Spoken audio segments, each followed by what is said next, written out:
Zero Options: How to Stick to Anything When Quitting Isn't Allowed, written by Ronnie Rowland. Published by Growth Literacy Lounge. A man stands on the edge of a crumbling bridge. Behind him, flames. Before him, the unknown. There's no retreat, no time for debate. He doesn't wait for courage to arrive. He moves. Not because he's fearless, but because there's nowhere else to go. This book is for that man. Not the one with a dozen options and a mood board. The one who's run out of exits, or burned them on purpose. The one who understands that when escape vanishes, movement becomes instinct. We live in a culture obsessed with comfort, backup, plan Bs, escape hatches for every scenario. But the most committed people don't operate like that. Soldiers in battle, parents raising kids alone, founders who've bet everything. They don't dabble. They don't negotiate. They remove the luxury of quitting, and something inside them shifts. Clarity sharpens. Focus locks in. Discipline stops feeling like a choice and starts feeling like survival. Willpower? Fragile. Motivation? A ghost. But commitment that's forged in a zero options furnace. That's where resolve becomes unshakable. It's the difference between trying to do the thing and becoming the kind of person who simply does it. No drama. No detours. Just forward. This isn't about becoming superhuman. It's about becoming unavailable for anything less than full commitment. It's about reprogramming your inner wiring to reflect a single, inarguable truth: quitting isn't on the table. You will be tested. Resistance will come. Boredom will beg. Excuses will dress up as wisdom. But that's the cost of transformation. And as James Clear once wrote, every action you take is a vote for the type of person you wish to become. The goal is not perfection. It's repetition, ritual, relentless execution in the face of everything that says stop. This book is your blueprint. Not for trying harder, but for removing the option not to. Inside you'll find 11 weapons. Not hacks, not fluff. Principles. Tools, triggers. Built to harden your resolve, eliminate fallback plans, and sculpt an identity that doesn't flinch when the path narrows. The door behind you is gone. Now walk. Chapter 1. The Only Way is Through. There's a certain clarity that comes when the exit disappears. In 1942, a platoon of Russian soldiers found themselves trapped between the frozen banks of the Volga River and a superior German force in Stalingrad. Their bridge had been bombed to rubble. No reinforcements. No retreat. Just one way forward, through the enemy. The odds were impossible. They advanced anyway, because they had to. And they won that skirmish, not through firepower or finesse, but by the sheer violence of forced commitment. The only way was through. In everyday life, most people never taste that kind of resolve, not because they lack grit, but because they always leave the door cracked. A savings account becomes a soft pillow, a backup job dulls urgency. Even in habits, the fallback is always waiting. I'll start again Monday. But here's the quiet truth: any path that has a back door will eventually be used. If there's an exit, the mind will find it. That's the first enemy of discipline: options. When you keep the safety net, you won't leap. Not really. You'll hover. Half try. Dabbling in commitment like it's a weekend hobby. But when the net is cut, when quitting vanishes, a new mode of action emerges. One that's primal, lean, pure. You don't ask if you feel like doing the work. You do the work. You don't analyze if it's worth it. You execute. Clarity isn't found in the luxury of choice, it's forged in the furnace of necessity. Zero options doesn't mean recklessness. It means resolve. It means choosing your direction so fully that turning back is no longer a conversation. It's about choosing a standard so tightly that excuses suffocate before they can form. It's about moving forward like a soldier with no map, only momentum. You've likely had glimpses of this state, moments when you just did it, headlines that forced brilliance, emergencies that summoned calm. You didn't need motivation. You had mission. The secret is that this mindset isn't only available in crisis. It can be trained, manufactured, designed. But first you have to confront every exit you've quietly kept open. Where have you left yourself a way out? That anonymous gym membership you never canceled, the just-in-case resume saved on your desktop, the friend who'd take you back if your current relationship crumbled. These aren't neutral. They're drag on your engine. They signal to your brain, we're not all in, And when your brain believes that, it acts accordingly: half-hearted effort, delayed momentum, easy rationalizations. This chapter isn't about bravado. It's about building a system that removes negotiation. A life where hard things are not optional, because the alternatives have been sealed off. Progress becomes predictable when escape becomes impossible. You are not weak for wanting to quit. That's biology. That's the ancient system trying to preserve energy. What matters is what systems you build to override that instinct. That begins here, with a single ruthless audit. Find every off-ramp. Label it. Then plan its removal. Not someday. Now. The soldiers in Stalingrad didn't become brave by inspiration. They became brave by necessity, and necessity is available to you if you're willing to remove the illusion of choice. Burn the map. Ignore the shortcut. The path forward isn't found in comfort or cleverness. It's found in commitment so complete, there's no alternative. Escape routes create hesitation. When there's no way out, resolve hardens. Clarity sharpens under constraint. Where in your life are you leaving the door open, just in case? Identify one exit you've kept, and take one irreversible step to remove it. Chapter 2. Burn the boats. In 1519, Hernán Cortés landed in Veracruz with a few hundred men, far from home and vastly outnumbered. His first order of business wasn't to build camp or scout the land, it was to burn the ships they had arrived in, not metaphorically, literally. No way back, no retreat. His message was simple: we win or we die. The sheer audacity of it has echoed through centuries because it captures something primal. Humans become dangerous when there's no way out. Most people never light the match. They talk about change, flirt with transformation, maybe even start. But they always keep one foot on the dock. If this doesn't work, They don't finish the sentence aloud, but it hangs in their minds like a parachute, visible, accessible, comfortable. It's also the reason they stall. The presence of a backup plan is a permission slip to half-try. If you're building a business while secretly hoping to get hired elsewhere, your effort is divided. If you're cutting out sugar but still stock cookies in the pantry, your failure is scheduled. And when you do fail, it won't feel tragic, it'll feel convenient. You'll say, "At least I tried." But deep down you'll know, you never really committed. Burning the boats doesn't mean recklessness. It means setting stakes so high, so real, that failure is more painful than progress. It means designing consequences that hurt in the right direction. If success feels optional, you'll always default to ease. But when success becomes the only survivable outcome, your behavior adapts. Fast. Here's the shift: if you want to stick to something, make failure loud, make it embarrassing. Make it expensive. The human brain is lazy, but it is terrified of looking stupid or losing resources. Leverage that. Declare your intentions publicly. Set a date. Put money on the line. Make a promise to someone who won't let you squirm out of it. Want to finish a book? Announce the launch date. Want to quit drinking?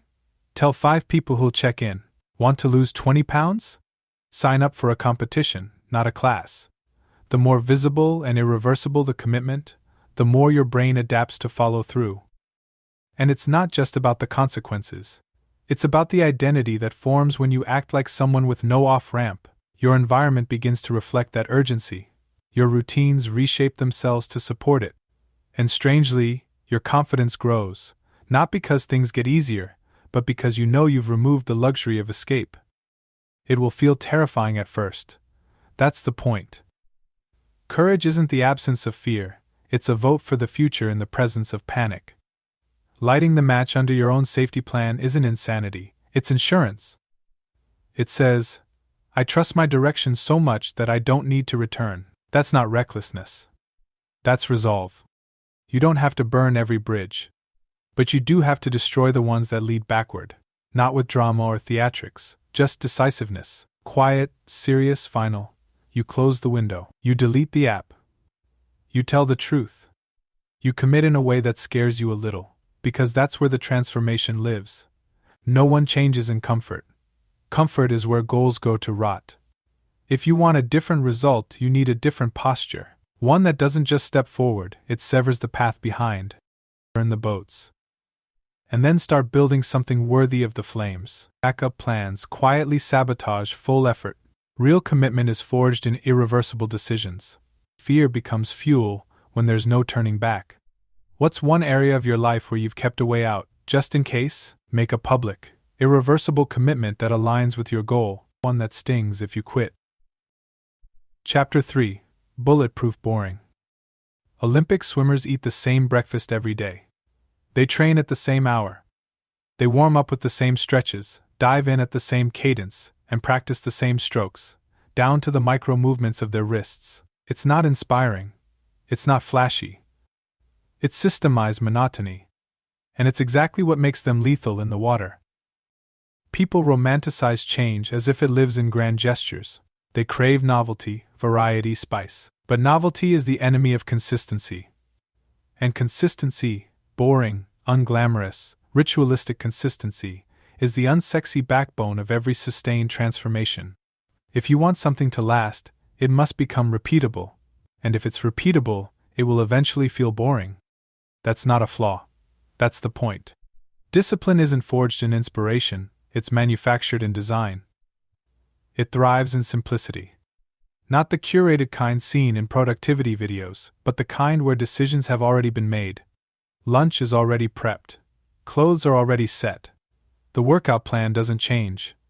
The habit tracker is already taped to the mirror. This is where execution lives, not in motivation, but in minimizing variables. Boring routines beat brilliant strategies, always. Because strategies require interpretation, routines require action. One keeps you in your head. The other gets you out the door. The truth is, complexity is just procrastination in a tuxedo. People hide behind it. They tweak systems. They optimize endlessly. But behind every endless adjustment is a person afraid to commit to the grind. A repeatable system does two things. It removes decision fatigue, and it builds momentum. Decision fatigue is the silent killer of follow-through. The more choices you give yourself, the more loopholes you create. Willpower leaks out through uncertainty. But a routine plugs those leaks. You no longer ask, should I? You just do. The second power of simplicity is momentum. Simple habits compound. You might not notice it at first, the cold shower, the 5 push-ups, the 10 minutes of reading, but these small, locked-in behaviors stack. They become identity cues. You start seeing yourself as someone who follows through, even when it's mundane, and that identity shift quietly shifts everything else. Consider the power of templates. Morning routines, writing rituals, pre-packed gym bags. These are not hacks. They are survival tools, tools that protect you from the chaos of your own mind. A great routine is boring on the surface, but brilliant in consequence. It doesn't entertain you, it transforms you. Of course you'll want to quit. Your brain will scream for novelty. You'll crave spontaneity. That's not a signal to pivot. That's a sign the routine is working. The very boredom you feel is a marker of progress. It means the system is becoming second nature. You're stepping beyond effort into embodiment. Design your life so that success becomes your default. The fewer decisions you need to make, the more energy you have for the hard things. Let the structure carry the burden. Let the system carry you through the days when you feel like nothing more than a threadbare version of yourself. This isn't about stripping joy. It's about stripping decision. Joy will come later, in the results, in the momentum, in the freedom born from structure. For now you build, brick by brick, ritual by ritual, until your boring habits become bulletproof. Repetition isn't a rut, it's a runway. Simplicity beats complexity in creating lasting discipline. Repeatable systems eliminate decision fatigue and build identity. Boredom isn't failure. It's a sign the habit is taking root. Where in your life are you confusing novelty with progress? Choose one daily task and systemize it so thoroughly it no longer requires thought. Chapter 4. Become the type who doesn't quit. A firefighter doesn't decide whether to run into a burning building. It's not up for debate. They don't weigh the pros and cons each time flames rise. It's not a decision, it's a default, because it's who they are, not just what they do. Identity removes negotiation. Most people fail at sticking to things not because they lack willpower, but because they never shifted their self-concept. They try to change behavior without changing the story they tell themselves. They want to work out but still see themselves as someone who hates the gym. They want to quit smoking but still introduce themselves as a smoker trying to quit. Language reveals allegiance, and allegiance determines action. Intention without identity is brittle. You can force behavior for a while. You can white-knuckle your way through a diet or a 30-day challenge. But when the emotion fades, you'll fall back to your baseline, and your baseline lives where your identity does. That's why the question isn't how do I stick with this? It's who would I be if this were already true of me? The most powerful force in human psychology is the desire to stay consistent with one's identity. When you start to see yourself as someone who keeps their word, every broken promise stings. When you believe you're a runner, lacing up becomes obvious. You don't ask, should I? You ask, when? And when life throws chaos your way, and it will, your identity becomes a compass. It doesn't prevent storms, but it keeps your direction intact. The shift begins subtly. It's in the words you use. Not I'm trying to eat healthy, but I'm the kind of person who eats clean. Not I'm attempting to write, but I'm a writer who shows up. The brain listens to repetition. The more often you reinforce the identity, the more natural the actions become. Behavior follows belief. But identity isn't just something you declare, it's something you earn. You earn it through action, small, daily proofs. If you want to be the type who doesn't quit, don't quit today, just today. Then do it again tomorrow. Each day you follow through becomes a vote for the kind of person you're becoming. Miss a day? It's not the end. But don't miss twice. Momentum compounds. In both directions. And here's where it gets real. The world will try to reinforce your old self. Friends may joke. Family may question. You'll be tempted to explain, to justify. Don't. Let your consistency do the talking. When your identity aligns with your actions, eventually the world adjusts. But it starts with you. In private, and in silence. In repetition. You will want to give up. You will forget why you started. But when you've chosen identity over emotion, you will act anyway. Not because you're inspired, but because it's just what you do. Firefighters don't wait to feel ready, they gear up. So do you. This chapter isn't asking you to become someone new. It's inviting you to remember who you were before you started negotiating. Before you gave yourself an out. Underneath the noise, you already know who you are. Now live like it. Because the person who doesn't quit, that's not a fantasy version of you. It's you, with all the options removed. Identity, not intention, drives lasting behavior. You act in alignment with who you believe you are. Daily actions are votes for the type of person you're becoming. What identity are your current actions reinforcing? Replace one I should with I am the kind of person who, and act on it today. Chapter 5. Use pressure to clarify.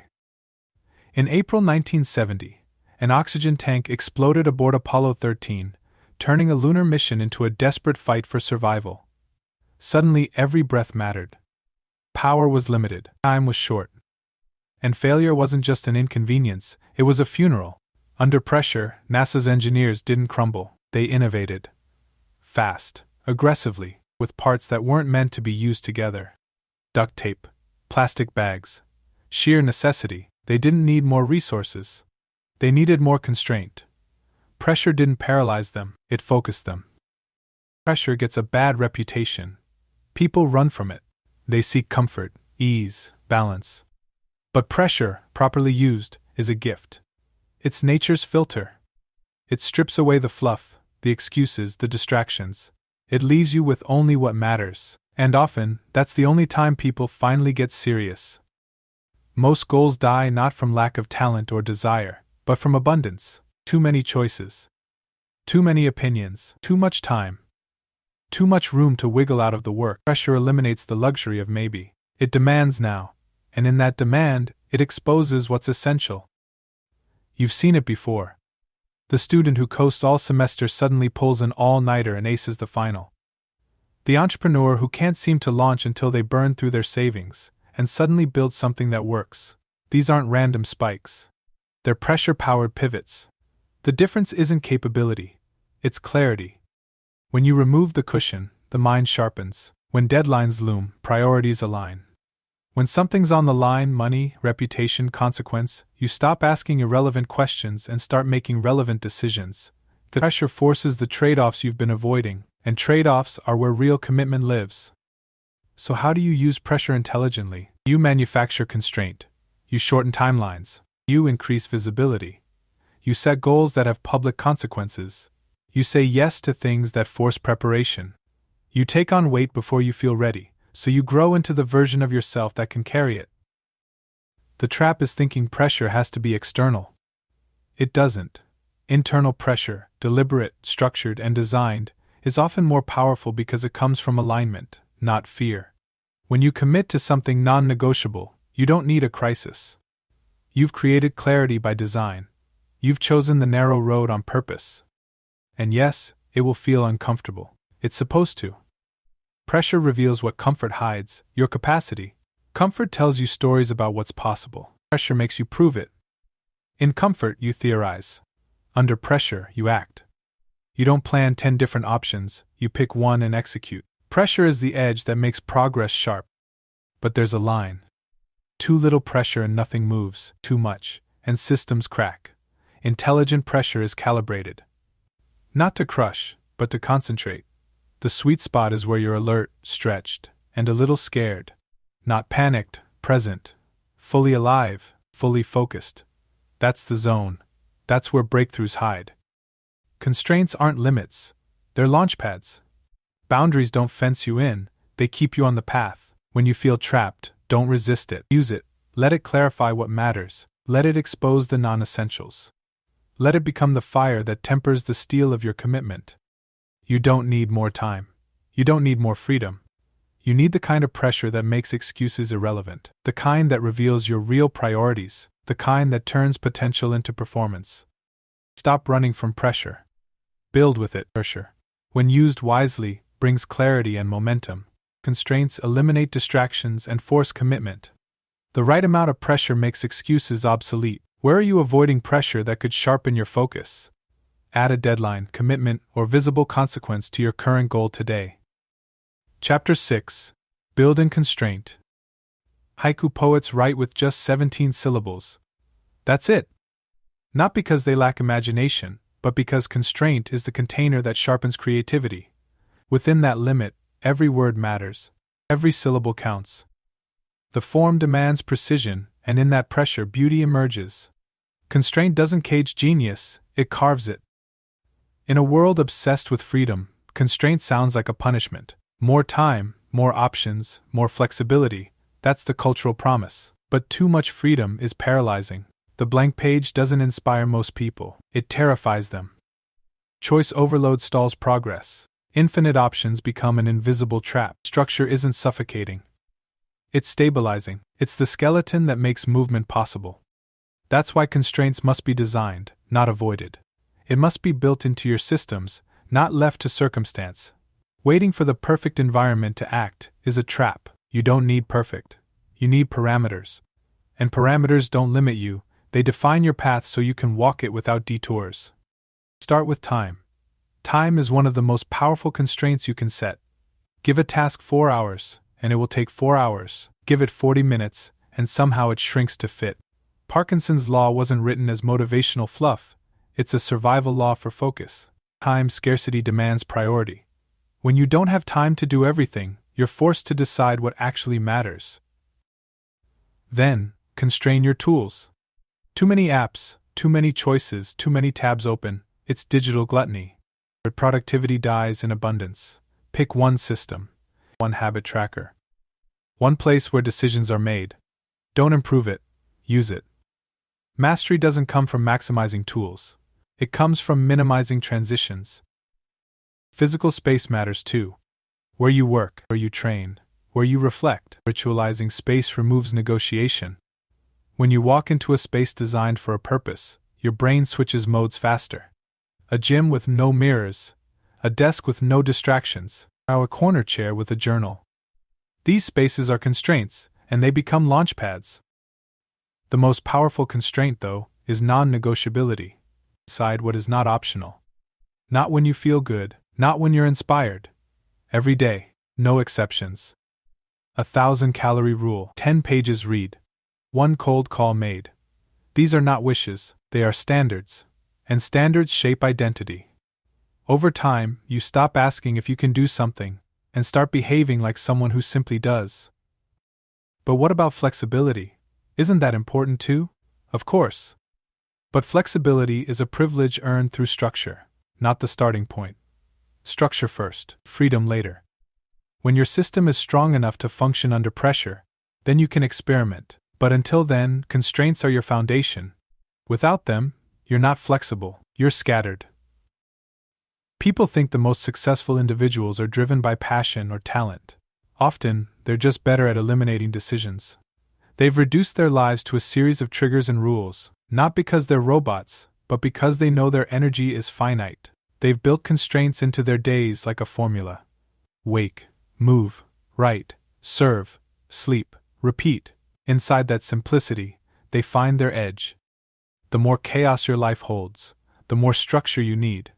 Constraint isn't just about productivity, it's about peace. It quiets the noise. It eliminates the guesswork. It makes your progress predictable.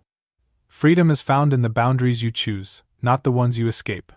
So don't wait for pressure to force constraint, or design it now. Build the box. Then do your best work inside it. Constraint isn't limitation, it's liberation through structure.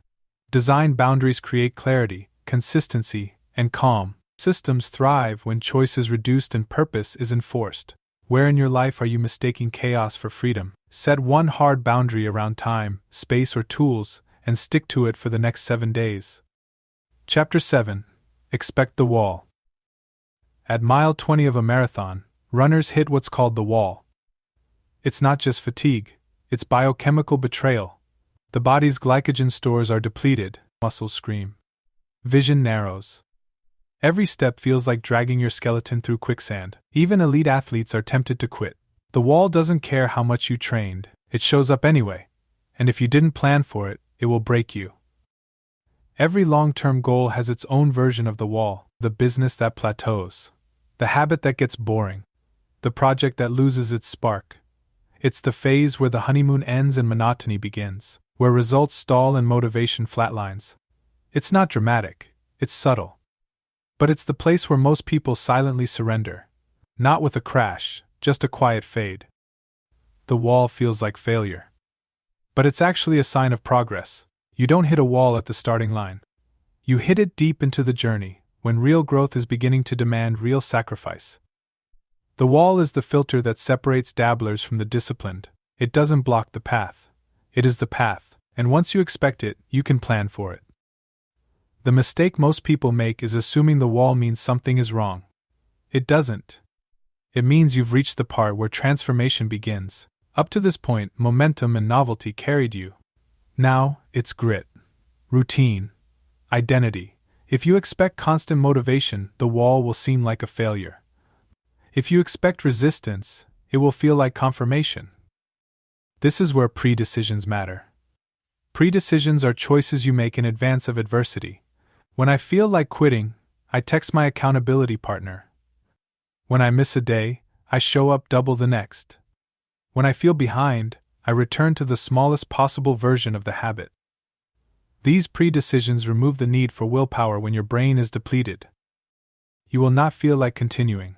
That's not pessimism, it's biology. Your brain will invent compelling reasons to stop. It's not working. Maybe this isn't the right path. You've done enough for now. These thoughts are not wisdom. They're sabotage wearing a polite voice. Your job isn't to silence them. It's to see them for what they are, smoke, and you walk through smoke. One tactic is to create friction against quitting. Remind yourself what quitting costs.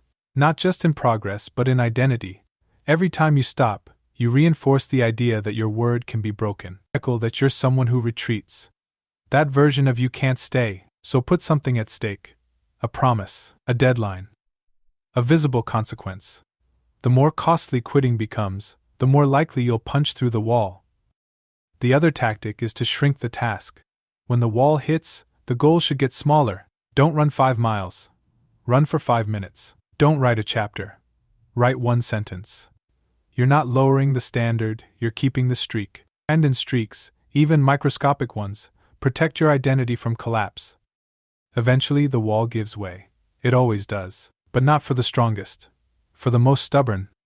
And once you've punched through once, it's never quite as scary again. You begin to expect it. You stop flinching. You greet the wall like an old opponent, familiar and beatable. Expect the wall, welcome it. And when it comes, don't interpret, just move. Step by painful step. Because on the other side is proof you're not someone who quits. You're someone who breaks through. The wall is a predictable part of any long-term pursuit. Pre-decisions and identity preservation help you push through. Shrinking the task keeps you moving when motivation dies. What's your default reaction when the wall shows up, and how can you change it? Write a pre-decision plan for your next wall, what you'll do, say, or shrink when it hits. Chapter 8.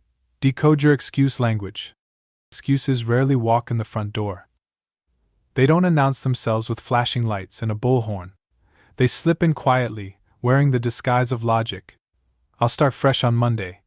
I need to do more research first. I'm not feeling it today, but I'll make up for it tomorrow. These aren't confessions of laziness. They're persuasive lies dressed in reasonable clothing, and they are lethal. Every person has an excuse language, a pattern of internal dialogue designed to justify quitting or delaying. It's fluent, subtle, and customized. The phrases are so familiar they feel like truth, but they're not.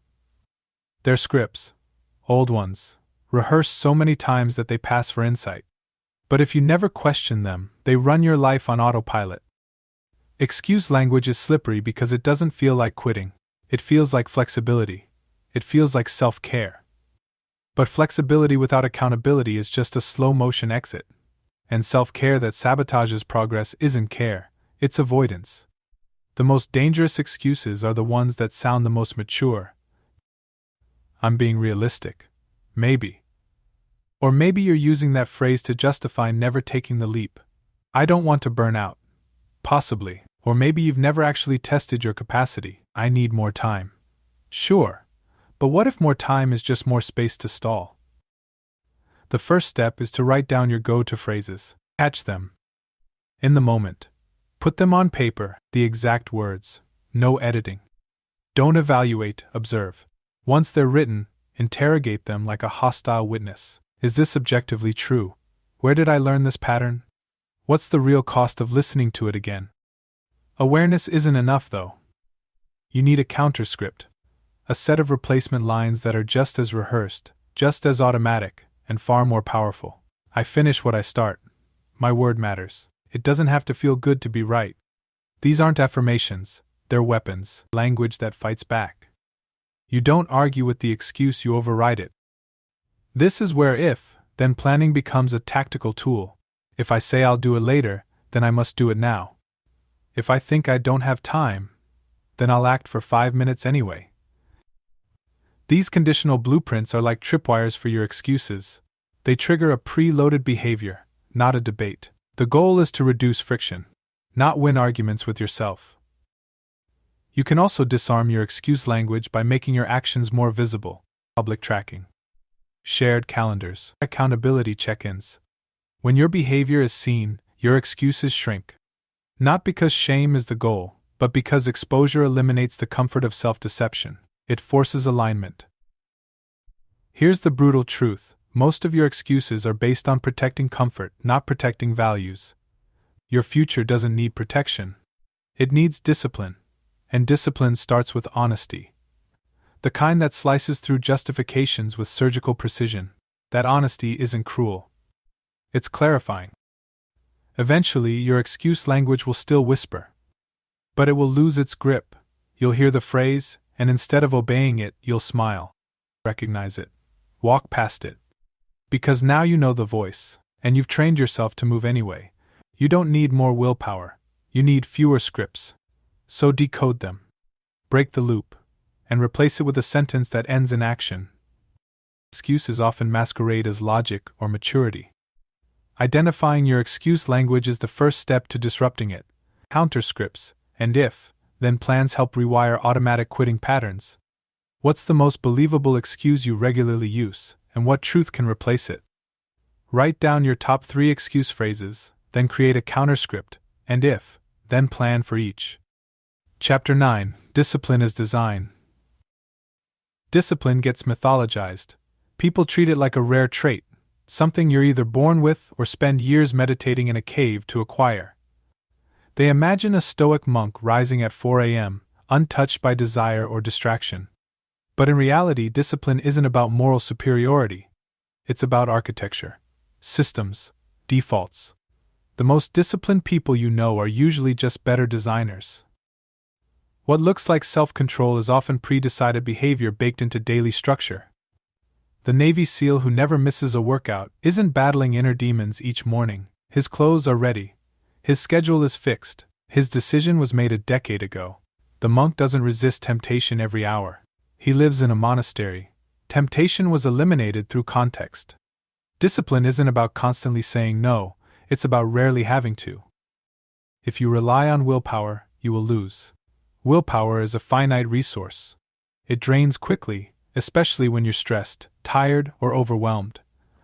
The key isn't to be stronger, it's to make the right action the obvious one.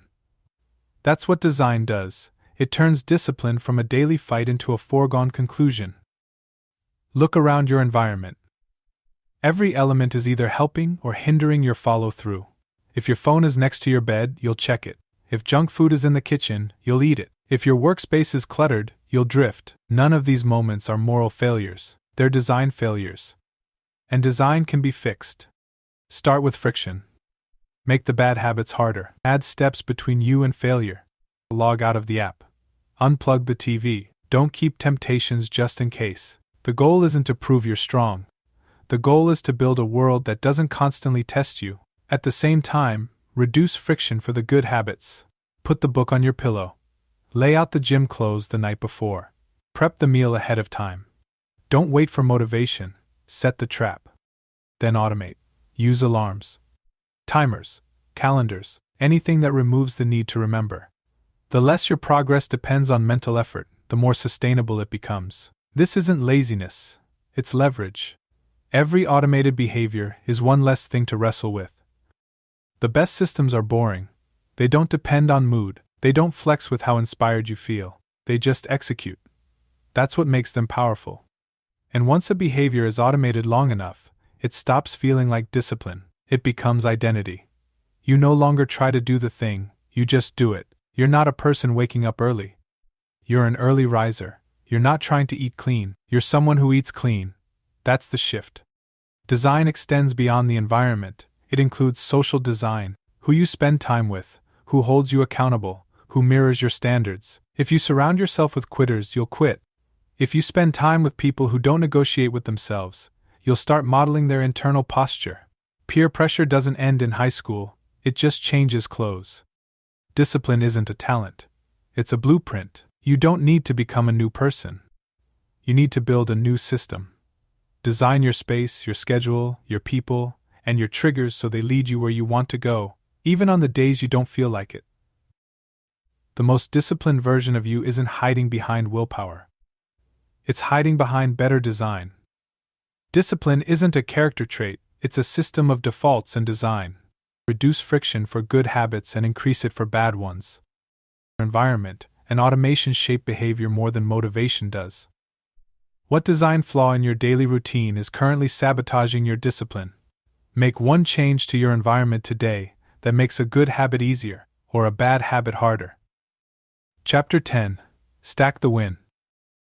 A single domino 2 inches tall can eventually knock over one that's 50% larger. Line them upright, and the momentum compounds, tiny tap, massive toppling. The first domino doesn't need to be powerful, it just needs to fall. That's how progress works. That's how habits stick. Not through heroic effort, but through small, strategic wins that stack. Most people wait for the big move, the perfect week, and the total overhaul. But transformation doesn't arrive with trumpets. It arrives quietly, disguised as consistency. And consistency is built on momentum, not motivation. Momentum isn't magic. It's mechanical. Do something small, make it automatic. Let it roll forward. Repeat. That's it. You don't need to conquer the whole mountain, you just need to take the next clean step, then another. The human brain craves completion. Finishing something, however small, delivers a hit of dopamine. That's not just feel-good chemistry, it's behavior reinforcement. It says, "We do this now." And when that cue is repeated, it builds a feedback loop. Identity forms. The dominoes fall. The mistake people make is underestimating the value of a small win. They think if it's not hard, it doesn't count. If it's not dramatic, it won't stick. But the real threat to progress isn't failure, it's inconsistency. Small wins protect you from that. They lower the barrier to action, they keep the engine running. Start where it's easiest. Write a single sentence each morning, do 5 push-ups. Drink 1 glass of water. These aren't goals, they're activators, triggers. Identity anchors. You're not just building a routine, you're reminding your brain, this is who I am. And once that loop is running, bigger wins become natural extensions, not massive efforts. Tracking matters too. What gets tracked gets repeated. Not to impress anyone, but to signal to yourself that progress is happening. A calendar with excess, a habit app, a journal log. Visual evidence rewires belief. It shows you that change is in motion, even when it doesn't feel like it, especially then.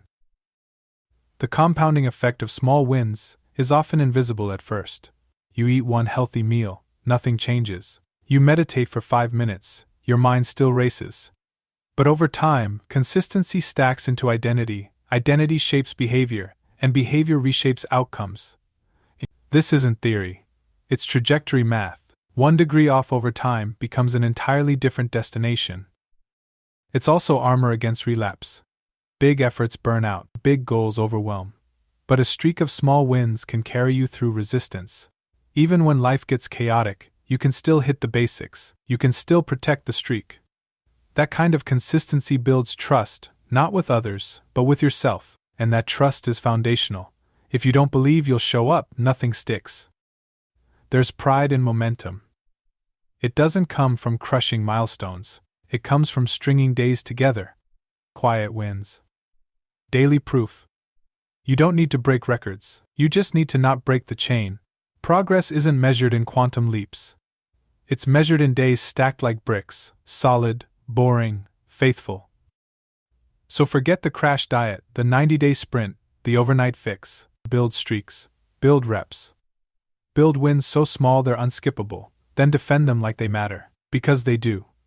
They're not the consolation prize, they're the core strategy. 1 domino. Every day. Let it fall. Small, consistent wins build momentum faster than grand gestures. Tracking and repetition reinforce identity and habit strength.